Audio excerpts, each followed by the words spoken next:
You know that feeling, right? That deep, unsettling ache in your stomach. That sense that something is off, even when you can't quite explain why. You find yourself getting upset, maybe angry, confused, or sad.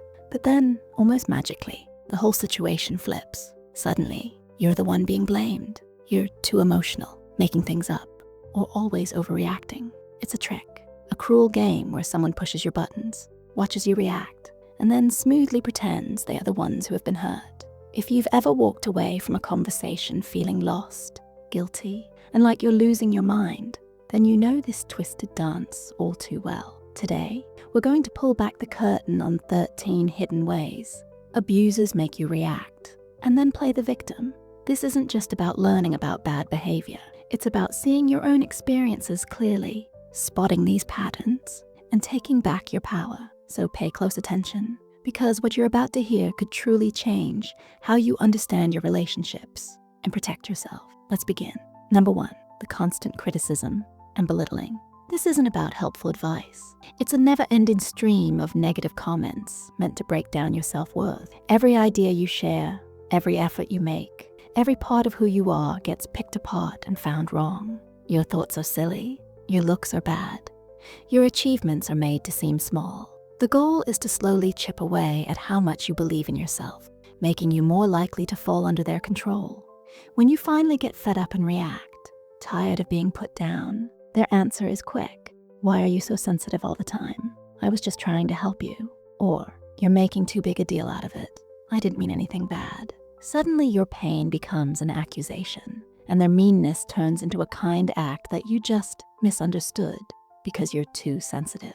Number 2, the silent treatment and holding back love. Few things hurt more than when someone purposely cuts you off emotionally. When an abuser gives you the silent treatment, they're not just not talking.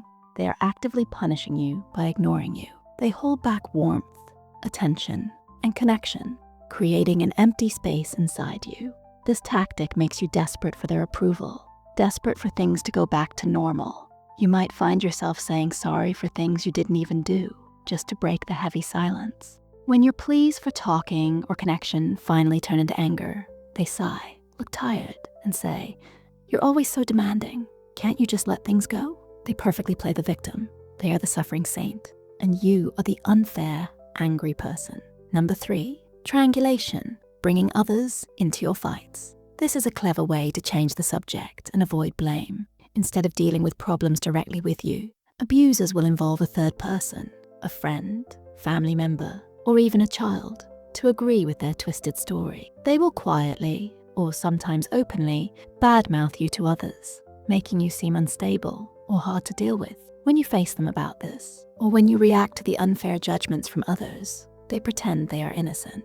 "I never said that. Why would you think I'd talk about you behind your back? You're so suspicious." The very act of them causing problems between people then becomes your fault, your suspicion, or too much thinking. Number 4, gaslighting, making you doubt what's real. This is one of the most sneaky ways they hurt you. Gaslighting is designed to make you question your own memory, what you see and hear, and even your sanity. They will deny things they clearly said or did, twist events, or accuse you of imagining things that never happened. You're remembering it wrong. You're crazy. I never said that.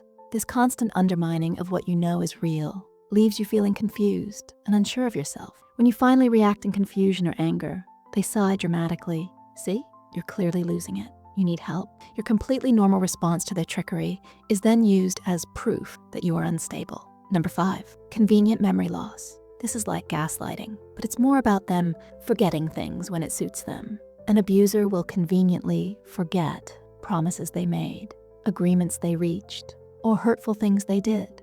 This allows them to avoid taking responsibility and push the blame onto you. When you remind them, even with clear proof, they pretend to be confused or even angry. "Why are you always bringing up the past? Can't you just move on?" Or, "I have no idea what you're talking about." You're making a big deal out of nothing. Your fair wish for them to be accountable becomes an unfair focus on their innocent forgetfulness. Number 6, moving the goalposts. You try hard to meet their demands, to be what they want, but the target keeps changing.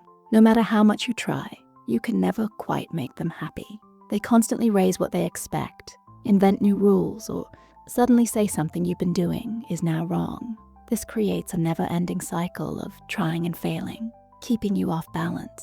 When you finally get too tired or angry and react, they show disappointment. I just wanted you to be happy, but you never seem to try hard enough. Your breakdown is shown as your failure to meet their reasonable expectations. Number 7, playing the martyr.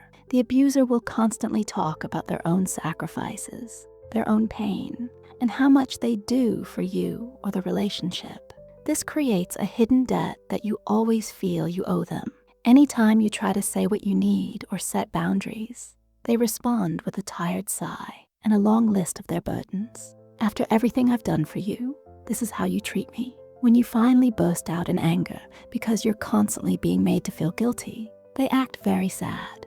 I guess I just give too much. I'm always the one giving up things. Your emotional outburst is proof that you are ungrateful, not that they are manipulating you. Number 8, stopping your success or happiness. An abuser can't stand to see you truly do well, especially if it means less attention on them. They might quietly mess up your work, discourage your friendships, or make plans that get in the way of your goals. This isn't always clear. It can be a pattern of accidental mistakes or well-meaning advice that slowly stops your progress. When you react with disappointment or anger, they act hurt or confused. I was just trying to help. Why are you so ungrateful? I only want what's best for you. Your anger at their interference becomes your fault for not appreciating their support. Number 9, the jokes and teasing that really hurt. They use humor as a weapon, saying mean things disguised as lighthearted jokes. These comments often target what you feel unsure about, your dreams, or your weak spots. When you show that you're hurt or angry, they immediately pretend to be innocent. It was just a joke. Can't you take a joke? You're too sensitive. The message is that your reaction is the problem, not their cruel words. You are made to feel silly or too serious for not appreciating their humor. Number 10, using your weak spots against you. You trusted them, shared your fears, your past hurts, your deepest secrets. An abuser will store this information away, only to pull it out and use it against you during a fight. They know exactly where to hit to cause the most pain. When you react with deep sadness and feeling betrayed, they pretend not to know or even accuse you of trying to get sympathy. I never said that to hurt you. You're just using your past to get pity. Your deepest wounds are exposed and then blamed on you for having them in the first place. Number 11, creating chaos and drama. Some abusers thrive on things being unstable. They will purposely create situations that lead to arguments, misunderstandings, or high-stress environments. This might involve causing fights between others, saying different things at different times, or constantly changing plans. The goal is to keep you always on edge, making you more likely to react emotionally. When you finally break down under the constant pressure, they shake their head sadly. Why is there always so much drama around you? I just want peace. Your exhaustion from their made-up chaos is presented as your own inability to have a peaceful life. Number 12, the guilt trip. A master of making you feel bad. This is different from playing the martyr, though they often go together. Here, the abuser clearly tries to make you feel bad for things you didn't do, or for having normal human needs. If you really loved me, you would. After everything I've given up, you can't even. They twist your actions, your choices, and even your thoughts into proof that you don't care enough or aren't committed. When you react defensively or angrily to being wrongly accused, they sigh dramatically. I guess I'm just asking too much. I don't know why I even bother. Your anger at being manipulated becomes proof that you are cold-hearted. Number 13, the provocative accusation. This is a direct attack, often a false accusation of something you strongly disagree with, something that truly offends you. They might accuse you of cheating, lying, or having bad intentions, even with no real reason. The goal is to get a strong, emotional denial from you. Your angry, passionate defense then becomes the proof they were looking for. Why are you getting so defensive if it's not true? Your real anger at being falsely accused is twisted into evidence that you are guilty. The more loudly you deny it, the more they claim to be sure of your wrongdoing, and the more they become the hurt party. These tactics, alone and together, create a suffocating environment where your feelings are constantly twisted and used against you. The abuser thrives on this setup, always making themselves out to be the misunderstood, suffering person, while you are left feeling like the angry one, the unstable one, the problem.